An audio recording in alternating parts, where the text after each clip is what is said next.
Hi, welcome to another episode of Hot Takes with me, the Silver Fox. Did a video yesterday evening, or yesterday afternoon it would be, where we talked about Nicholas Sturgeon getting an awful lot of criticism from Baroness Heather Hallett, who was running the COVID-19 inquiry. And quite rightly too, she was the one in charge at the time, generally. But it must also be said that John Swinney is coming in for an awful lot of criticism as well. In fact, he's bearing quite a lot of this criticism because of his handling of it. This is in this first report by the inquiry. And the reason being, of course, is that he was in charge of what's called resilience, and that is to say forward planning. So while Nippy gets the sharp end of the stick for trying to politicize everything and not going with the science, in terms of preparing for the wrong sort of pandemic, not having what they're calling resilience in place, not having the planning to ensure people can be locked down, not having the planning for PPE, having the wrong PPE, having stuff that wasn't even PPE, something, of course, we've brushed on and talked with at some length indeed, with, of course, a good friend of the channel, Leslie Roberts, and she's gone into some depth with that, and it's all part of her fight with them. But of course, this was all at the time under the auspice of Swinney, and so he's getting this blame because she Heather Hallett, the Baroness Hallett, she's put out this litany, if you will, of all the shortfalls and all the mistakes that were made, both as the UK as a whole, but also the individual four nations. One of the big things she was saying was that it should have been a whole nation approach rather than the individual devolved assemblies. It would have been better that way. Now, going forward, I think that will always be the case. I don't think any future pandemic will be individual. I don't think they'll allow it, number one. And secondly, I think number two will be a lot harder. People were so fed up with the major cock-ups last time that they just won't listen next time. So it just possibly won't even be a thing.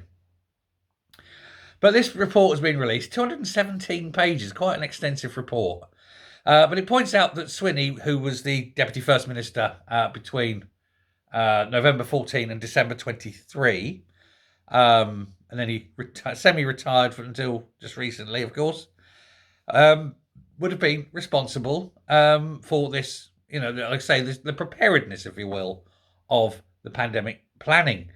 And of course, the strategies and things that were put in place for any future thing that might have occurred. But of course, these strategies were, well, inefficient to be kind, disastrous if you're just being accurate.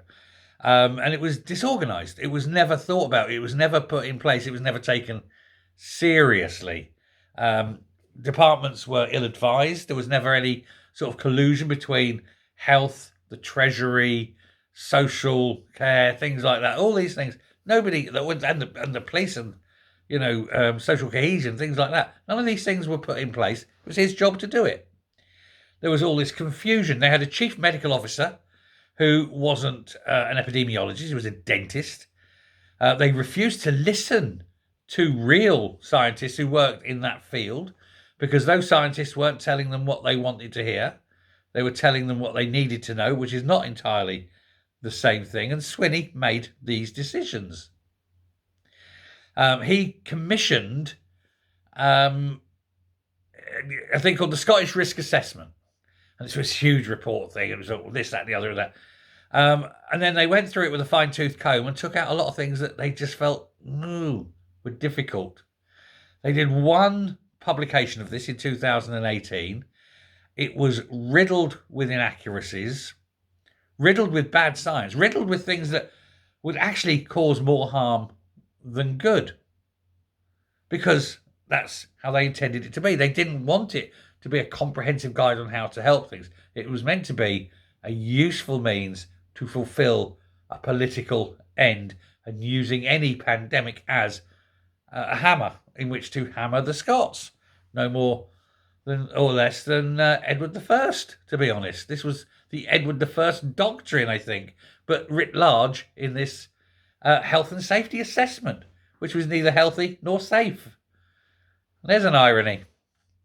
You have all these first responders that were kept saying, look, you need to put this in, you need to put that in. They wouldn't not listen to. Swinney deliberately didn't listen to them, didn't put them in. You have a director of Safer Communities, Gillian Russell, and she said that it was basically edited highlights of the UK report were put into the Scottish report, but not all of it and not everything, because it would have been politically difficult. And these people were supposed to have the health of Scotland as at the heart of everything they're doing, and it's quite obviously not. In short, the sort of the population figures of the put into the risk assessment were biased, were based on false data, false reporting, false assumptions, and they knew it. And this is what Hallett is saying. There were flaws, there was mistakes. Some of them may have been deliberate. They were focusing on an influenza pandemic, even though the report said it would be more likely a SARS-related or coronavirus-related pandemic. They knew this. Influenza they'd had already with the bird flu a few years earlier, they knew how to deal with that. What they were looking for was the things that they didn't know how to deal. That's what you've got to get prepared for. There was no planning for isolation and tracing. That had to be invented afterwards. That should have been there, in place. And Swinney failed yet again to do his job. It is no wonder this was such a shit show when it came in. Now, this big report, I mean, I'm not ever going to go and do a video on the full 217 pages of it, but I'm sure there'll be edited highlights coming up, and we can go in and have a look at certain things, and there'll be other YouTubers doing it, because this is going to be one of those things that launches 1,000 videos, because there's an awful lot in there. And I just can't wait for a lot of people to actually get in. Now, Gene Freeman and Sturgeon don't feature heavily in this report, other than the mention of being more politicised than, sort of health related. Sturgeon did get a bit of a rebuke for that, and it was all said about egos were overtaking science, and how bad science was being covered up for the purpose of political advancement, and the names were named. But this is, I think, light on Sturgeon, heavy on Swinney. But this is only the first of many reports. There's going to be several reports, and I think as these reports go on, it's going to become clearer and clearer that both Sturgeon and Freeman are going to come in for an awful lot of criticism, and rightly so. So we will follow this. This is a story that's going to run and run. But it seems at the moment, in terms of preparedness and the complete cock-up of everything that happened, is actually Swinney's fault. And there he is, leading the country like butter wouldn't melt in his mouth. Questions need to be asked, and I do hope people in Holyrood start asking them.